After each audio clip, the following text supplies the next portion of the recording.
রাজনৈতিকভাবে আজকে আমার রাজনীতির পরিচয় উপস্থাপন করছি। আমি বিএনপির রাজনীতি করি, এটি একটি মিথ্যা কথা। তবে আমি মূলত আওয়ামী লীগের রাজনীতি করি, এ কথাটি কোনোভাবেই সত্য হতে পারে না।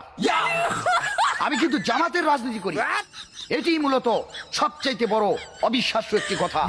এবং আমি এনসিপির রাজনীতি করি, এটি বর্তমানে আরো একটি অগ্রহণযোগ্য একটি গুজব। এই রাজনৈতিক দলগুলো রাজনীতি করার জন্য আমার কাছে কোনোভাবেই রাজনৈতিক মনে হয় নাই।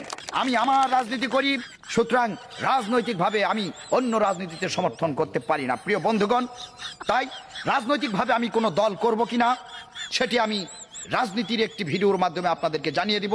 আপনারা রাজনৈতিকভাবে সেখানে সমর্থন করবেন এবং রাজনৈতিকতা বজায় রেখে রাজনৈতিক কার্যক্রম পরিচালনার মাধ্যমে আপনারা রাজনীতি করবেন এবং আমাকে রাজনৈতিকভাবে সমর্থন করবেন, এই আশাবাদ ব্যক্ত করে রাজনীতির শুভেচ্ছা জানিয়ে রাজনৈতিক ভিডিওটি শেষ করলাম। সবাইকে রাজনৈতিক শুভেচ্ছা।